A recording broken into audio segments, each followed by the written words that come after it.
today is the day. How are you feeling? I guess I'm a little bit nervous. I'm obviously excited to see my friend.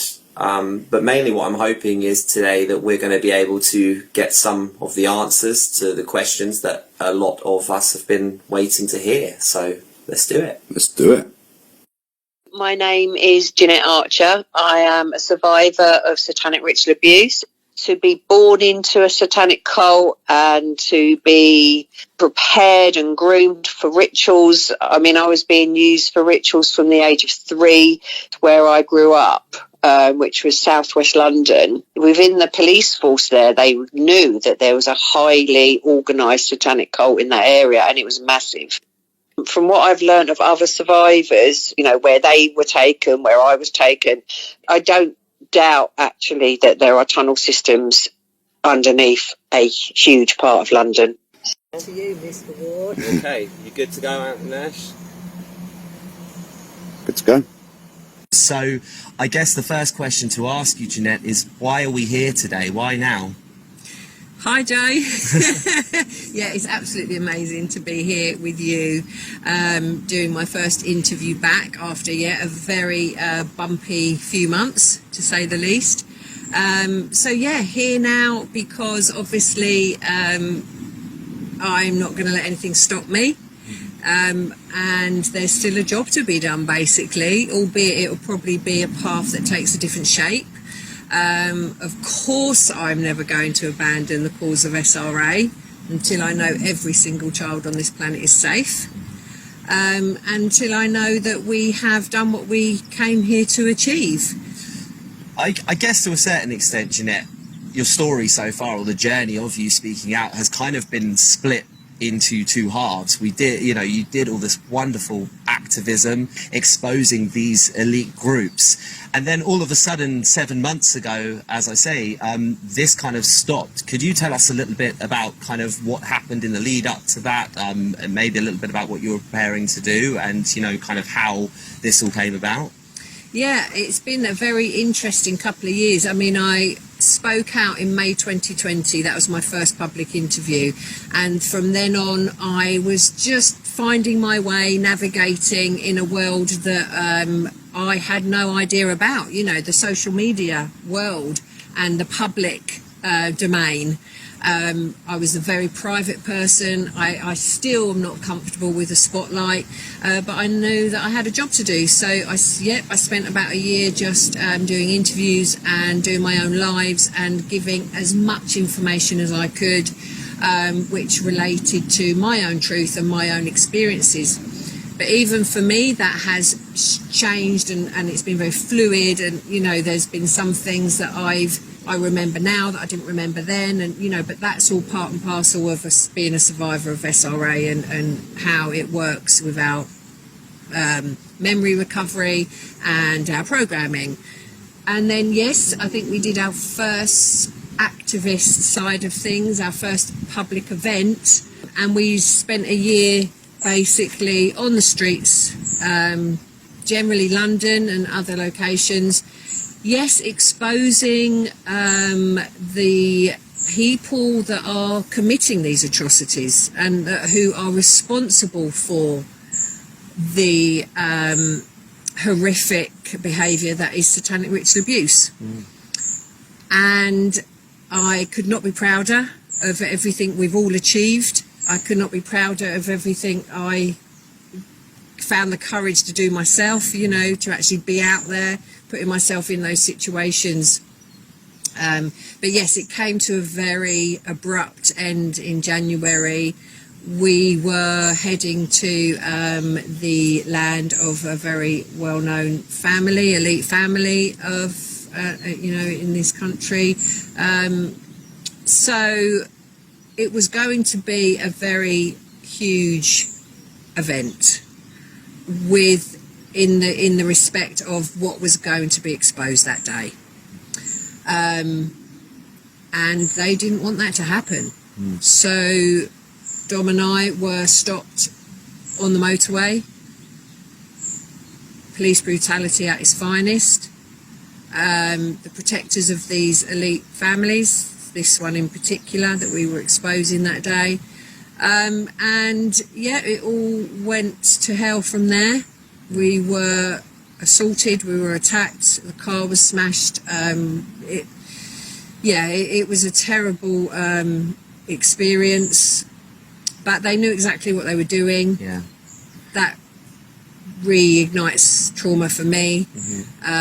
So hence I've had to take all this time to rest and recover from what was horrific, really. I just think as well, with the way that first kind of year, 18 months went for you, the way that, being on the street with you as well myself, and seeing the way that you kind of were bringing survivors together, a lot of survivors like myself who hadn't even really actually understood what had happened to us and kind of gone through our lives thinking, oh, this is just something that happened to me, and something maybe solo, and you kind of bringing all the survivors together to see in the space of 24 hours, somebody that I look up to and somebody I respect, then go from that to being everywhere on the internet, trolls, calling out your name, people accusing you of all of these kind of stuff. When you started this, before we go on to a little bit more about that day, when you started this, did you ever think that you were going to face the level of hate and pushback, just without the elites themselves, but just from the general public, of people calling you all these horrible names and accusing you of all of these things? No, absolutely not. I didn't see that one coming at all. In fact, looking back, I was very naive to the fact that I just assumed that everyone would support the cause, because it was, at the end of the day, to save children from going through atrocities that no child should have even know about, let alone go through. So yeah, I was very naive to that, and it did come as a shock. But what is very clear to me is Satan works through so many people if given the opportunity to do that. So the attacks that come my way now really range from one end of the spectrum to the other. We have the lonely, sad person that's sat in their mother's loft and has got nothing better to do with their time except target people, to survivors themselves that are jealous or programmed to destroy people like us speaking out, to people that are involved in satanic cults, right up to the people that are working for the elites, so, and everything in between. People that actually think they want to be a part of this and then realise they can't cope with the attacks and then join the attacks. There's nothing I've not seen, and nothing that hasn't happened now that, there's nothing left that will shock me anymore about people's behaviour. Right down to, where I've trusted people and befriended people and allowed them in and, taken them into my heart, and then they have betrayed, and it's been endless. But let me tell you this, every single person that has attacked me in whatever shape or form has only made me stronger. That's it.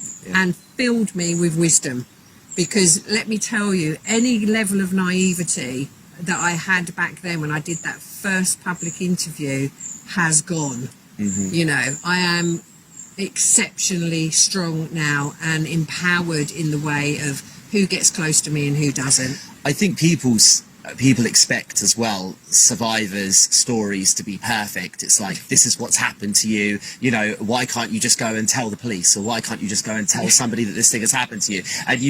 And it's one of the questions that I always say to survivors, did you try to tell anybody when this stuff was happening to you? Because I think it's such an important point for people to understand that, when these kinds of things are happening to you, there is no one that you can turn to. Society is turned against you, and that's why, if we make mistakes, like we say, oh, something was 9 years ago when it was 11 years ago, that's not then for somebody to jump down our throat. We're telling our stories, and I guess without you know, without meaning to upset you, because I know it's quite a personal question, but would you have done anything differently in that first year? You know, speaking to kind of the survivors that have followed you, do you think that you would have done anything differently in that first year if you could have the chance to do it again? No, I wouldn't change a thing. I wouldn't even change the crap that came my way, the attacks that came my way, like I say, because it's made me who I am today, and that is a very capable person. No, I wouldn't change a thing, because what I was always able to say, and will always be able to say, is that I can sleep at night with a clean conscience. All I have ever done is spoken my truth. Absolutely am I still piecing my memories together? Yes, of course I am. And I'm so grateful to other survivors of SRA that are close to me, that I've learnt from, because they've helped me put my own puzzle together. Yeah. And helped me learn about what I went through. You know, when I first started to recover my memories, age 28, I didn't even know it had a name.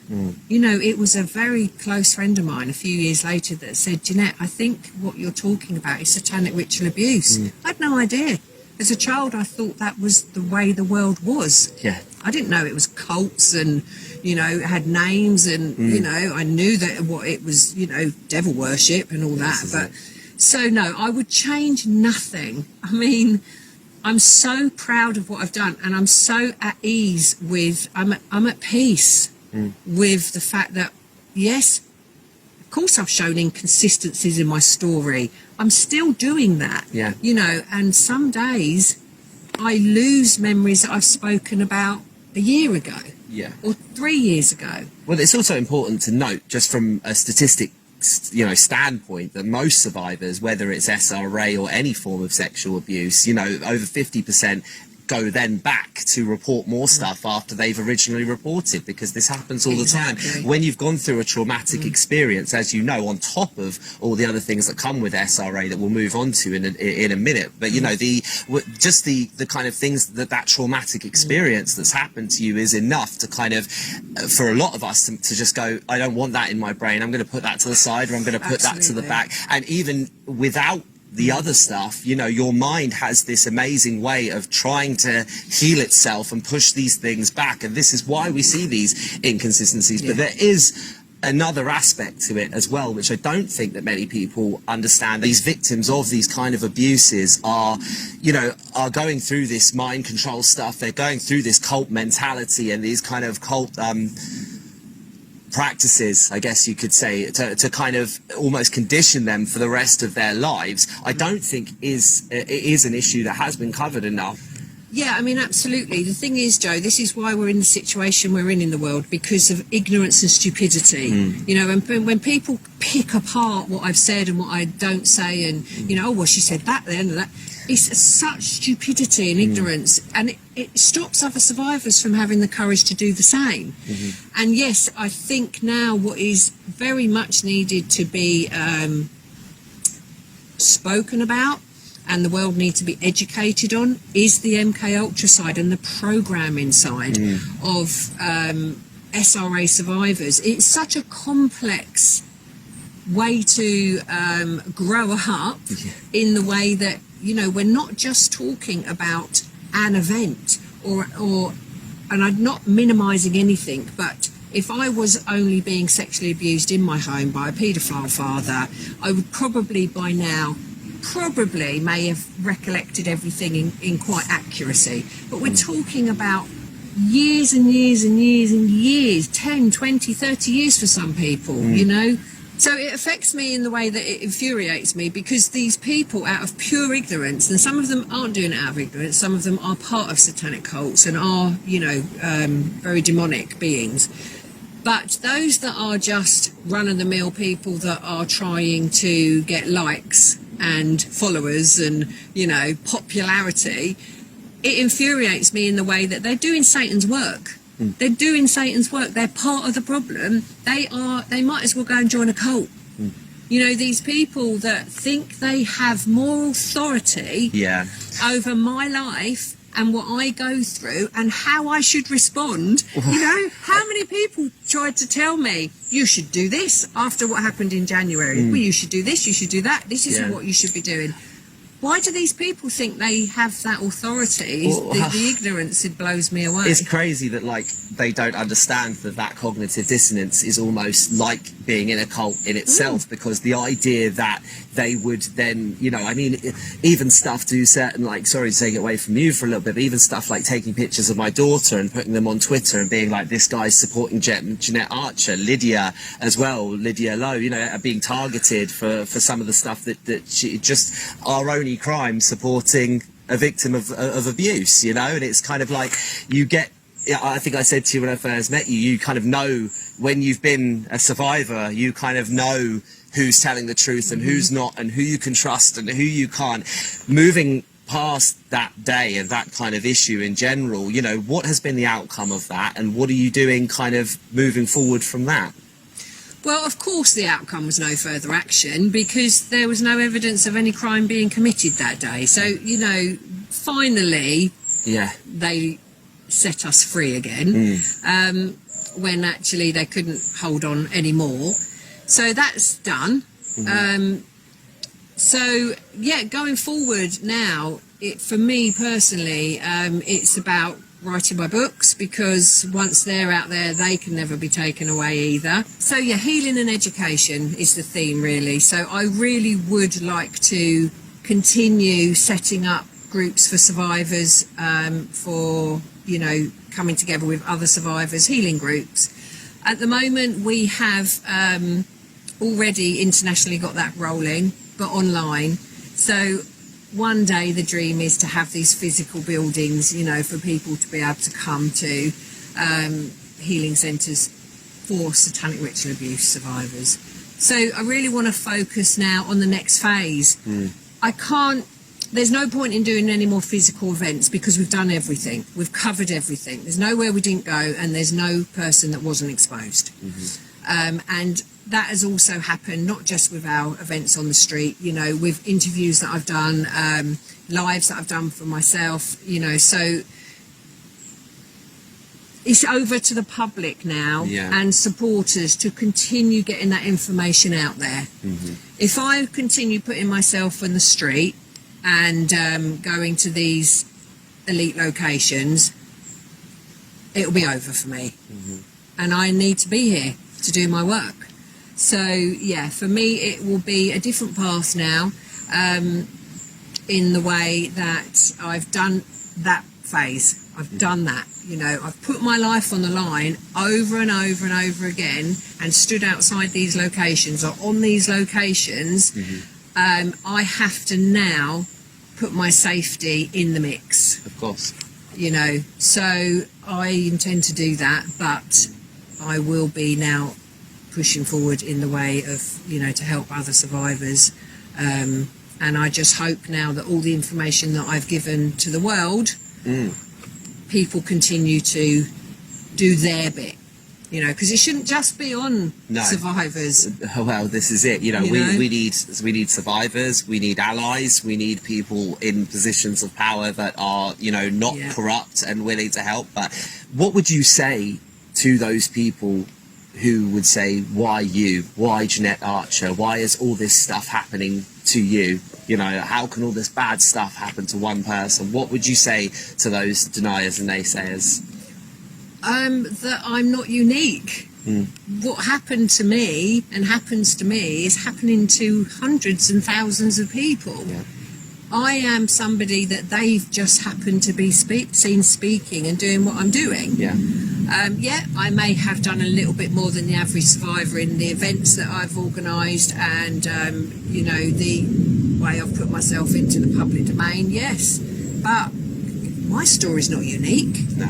You know, again, it's ignorance, isn't it? It's I try and explain to people, like, I might be able to say to you, we'll have a conversation, or any of these guys, you know what happened to me, and that in itself might seem like a complete insane story. But then we interview survivor number 1, we interview survivor number 2, we interview survivor number 3, and it sounds strange in a way, but I think the reason that I connect with you and I've never doubted you is because we both have that level of like, we know that we need to turn our grief into something positive, because otherwise it has that way of consuming you. And that's what I always say to people. I'm like, don't take my word for it, don't take Jeanette's word for it, listen to the other survivors. And what you're going to find is you're going to line all these things up next to each other, and you're going to go tick, tick, tick, and that's when it starts to become scary. But why do you think, Jeanette, that people are so scared to look into these subjects, mind control, cult families, these kind of things that could break some of the chains of this? Or is it just that the system is too cemented in place and we need to find a way to kind of revamp the whole way that we work with all victims of abuse?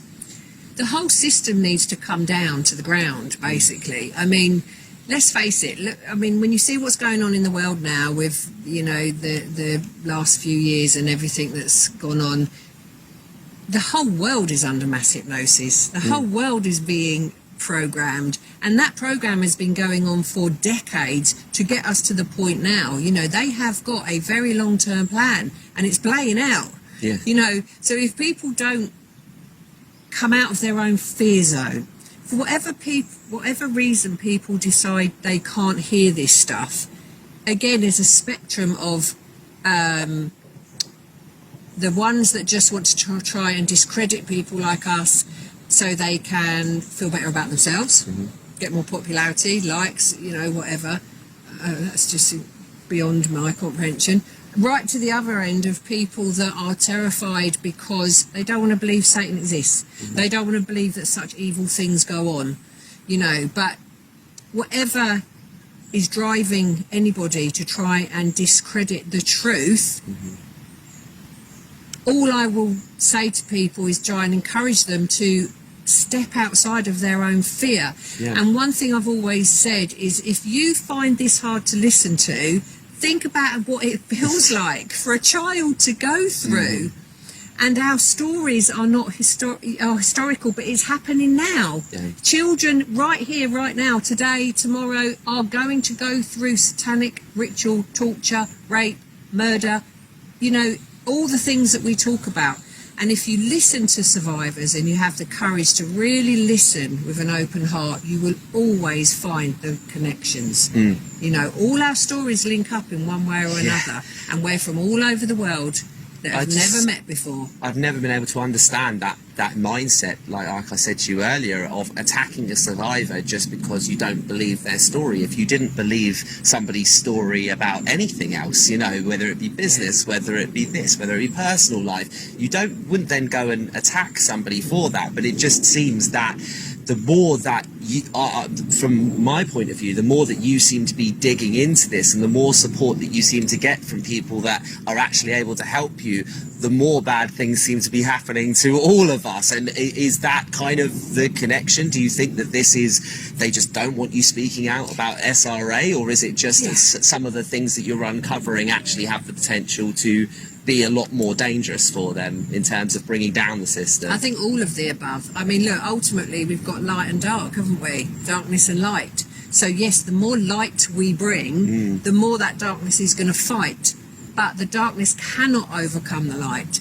And like I said before, these people, out of ignorance, are doing the work of the darkness by attacking survivors for speaking out.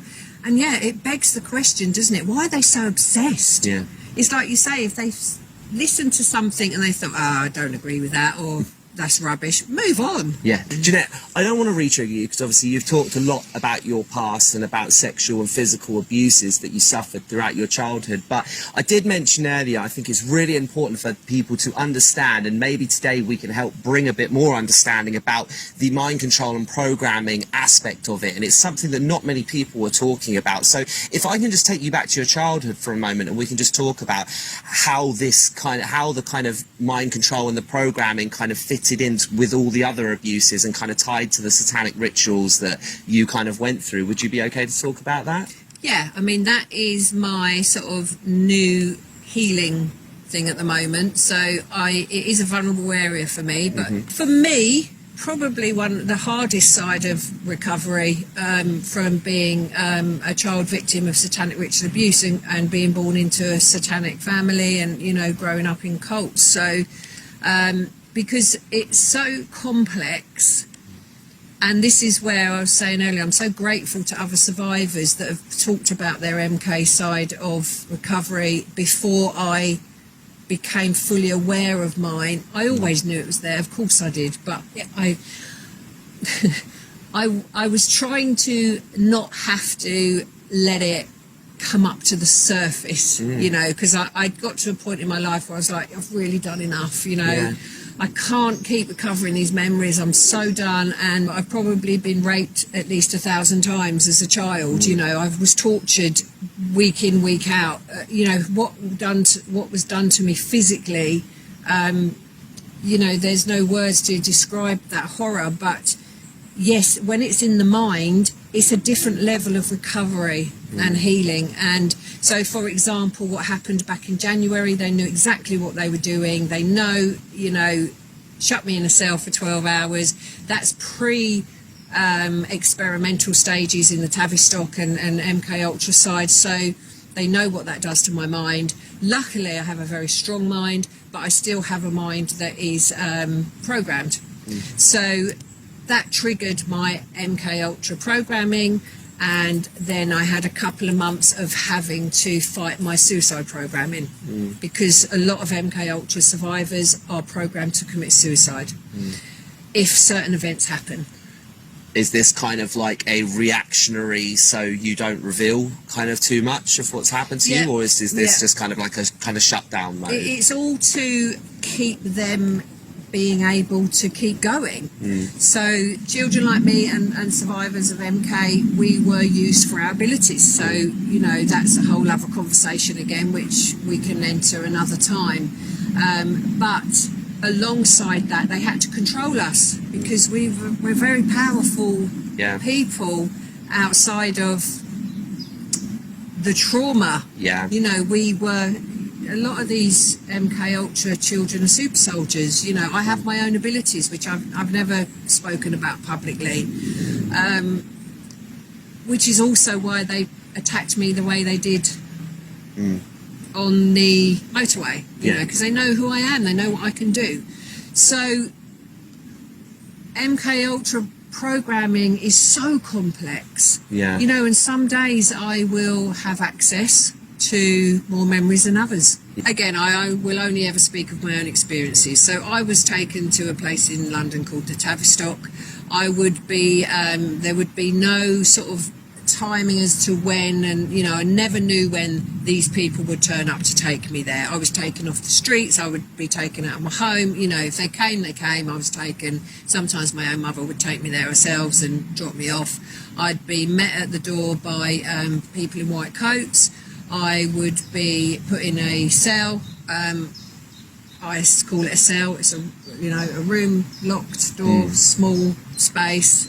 I don't know for how long for, hours upon hours, could be days, I don't know.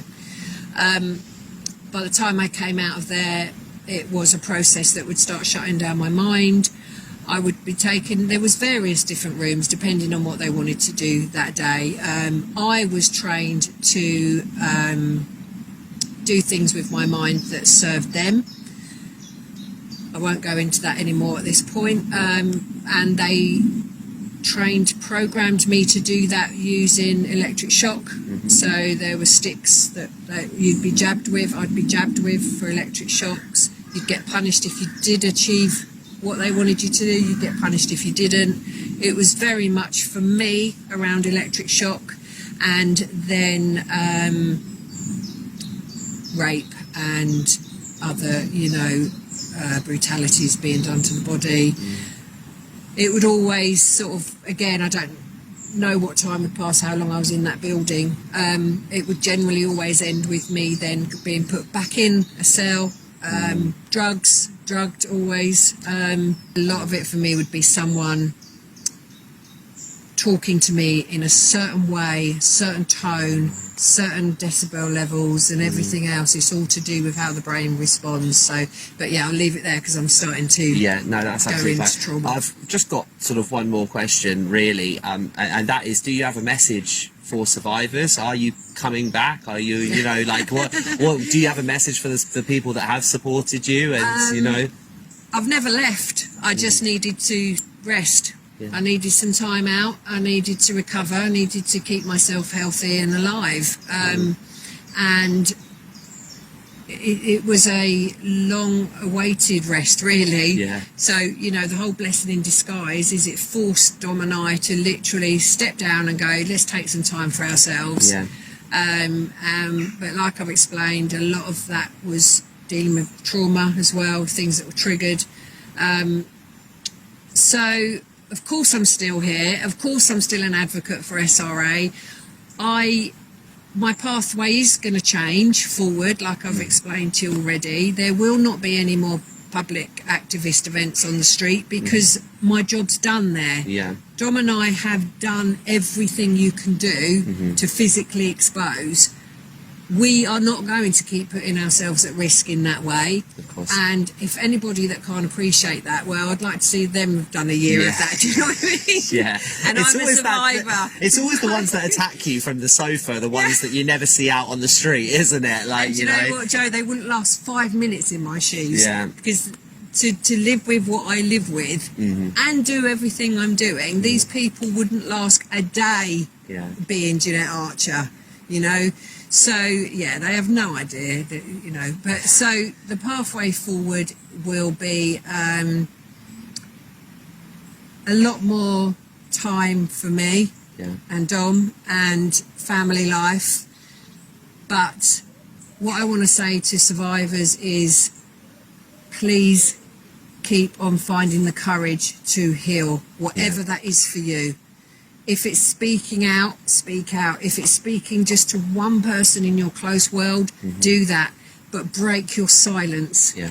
Because they depend on our silence to keep them going. Silence is their biggest weapon. 100%. And exposure is their greatest fear. They cannot isolate you without silence. Yeah. Exactly. And if every single person on this planet that has experienced satanic ritual abuse broke their silence, it would be game over. And it is going to be game over. We are winning this and we are going to win it. The light wins, that's it, it is written.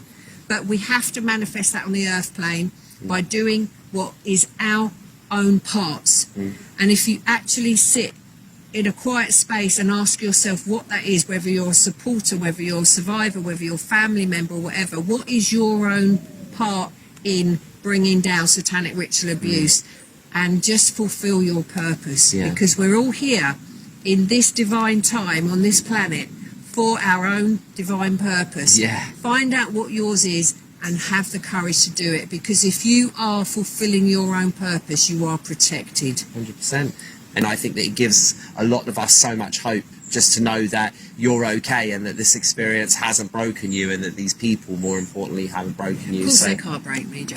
You know, I've survived so much worse. And, you know, look, this is my purpose. You know, you're absolutely right. I am not comfortable in the spotlight. I never have been. But I had to do this because this is my purpose. This is why I survived.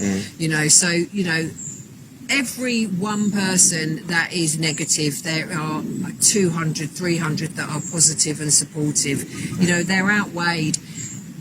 I just hope they do something more productive with their lives, because listen, if people are trying to stop people that are trying to save children, it begs the question, why are you trying to harm people that are trying to save children? That's it, yeah. You know? So let's put that spotlight back on them. Every single person that tries to attack somebody that is here trying to save children, they need to be asked why.